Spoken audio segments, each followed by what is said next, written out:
I went to the park this afternoon. I thought it was going to be a fun experience. I really did.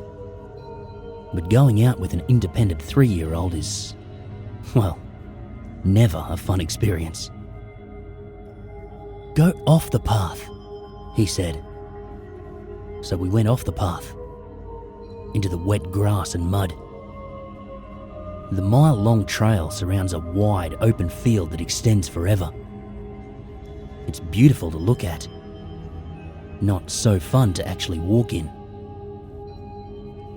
Come on, let's get back on the path, I said, gesturing. Of course, he turned the other direction and ran further into the field. Hey, come back here, now! I sprinted after him. My feet sank into the mud with a gross squelch. I could feel the water seeping into my boots, cold and damp. I heard him laugh. I finally caught up with him, panting. Grabbed him by the shoulder. We have to go back to the path, okay? No, he said. I sighed and looked around. We were farther out than I thought. Green grass extended in every direction, gently sloping into hills and curves. A few trees spotted the landscape. The sky above was grey. Rain drizzled down, blurring the trail that looped around us.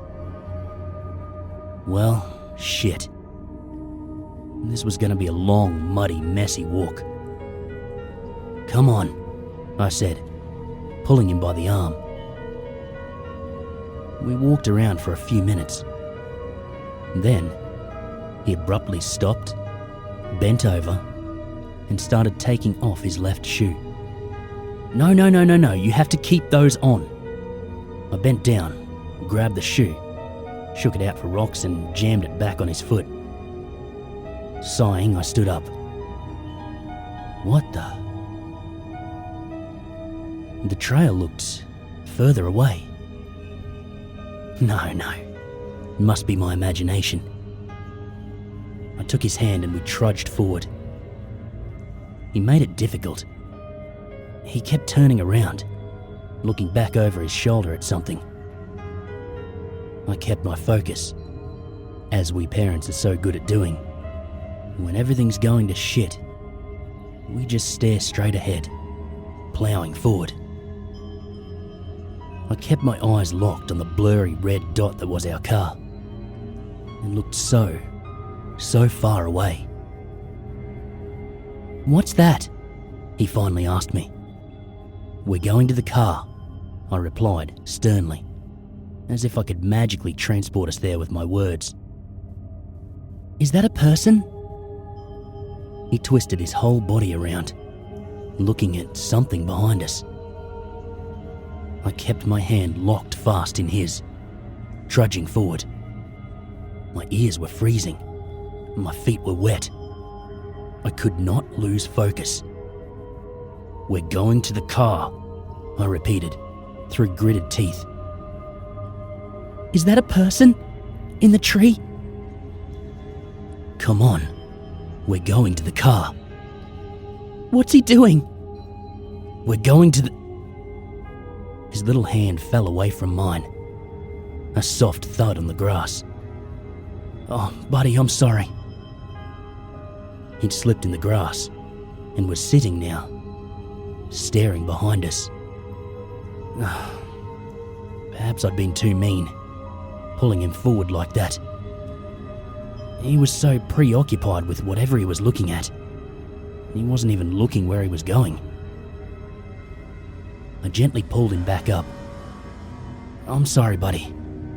I just think we need to get to the car, now. It's cold. We forgot your hat, so your ears are going to be hurt and... I looked up. My breath caught in my throat. There was a figure, hanging by a rope on the tree behind us, limply swaying in the wind. What the hell? Every muscle in my body froze. For a second, I was paralyzed, just staring. The figure hung limply, dark in the shadows of the branches, unmoving. It can't be real. Yeah, of course. How would a dead body just be hanging there, in daylight for the world to see? There'd been a few joggers on the trail. They would have seen it surely and called the cops. In the drizzling rain at this distance, I couldn't see any details. It was most likely some stupid prank, or a belated Halloween decoration. "What's that person doing?" My son continued staring at the figure. Don't worry. It's just some stupid joke."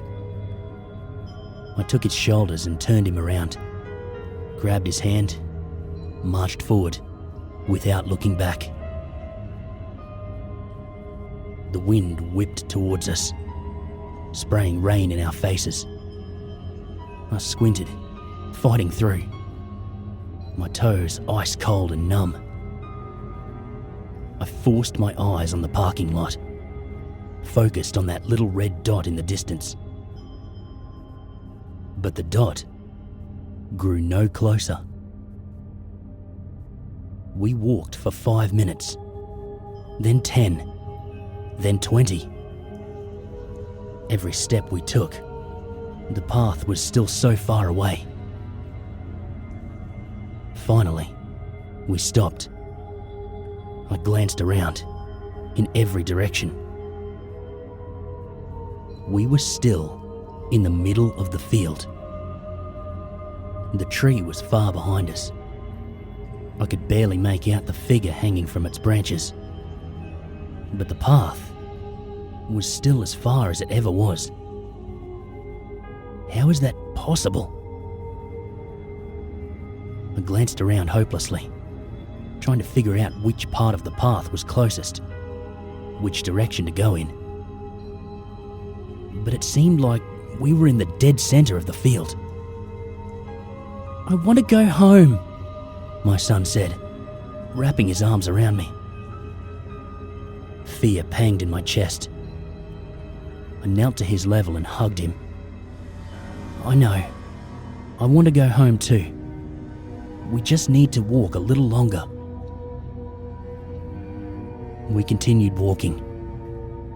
When he got too tired, I carried him in my arms.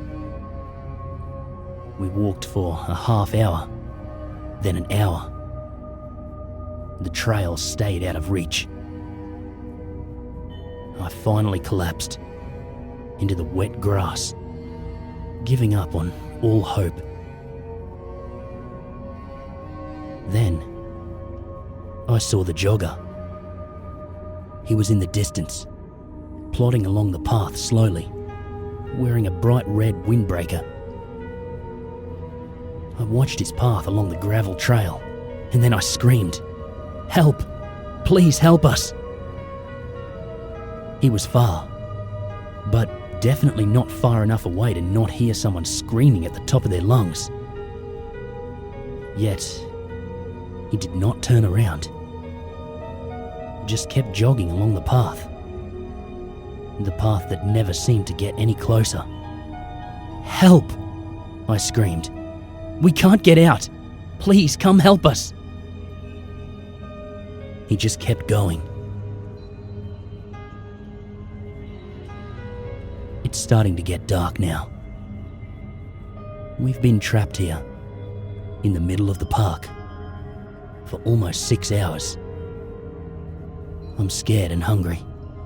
So is my son. We're huddled under a little cluster of trees, trying to stay warm. I've tried calling every emergency line from my phone, but I only get static. I'm not even sure if this post will go through, but I hope something happens soon, because I hear noises. Horrible sounds.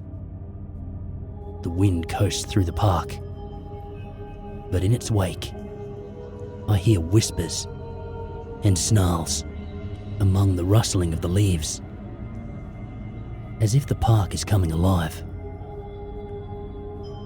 And that jogger? I'm not so sure he's just some random person, because he's still there, running the loop around us for hours, never slowing down, never stopping for a break.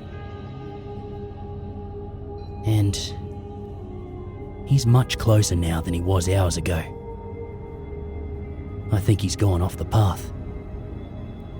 I can't see him in the darkness, but I can hear him. Hear his ragged breaths. Hear his footsteps in the wet grass. Getting closer with every step.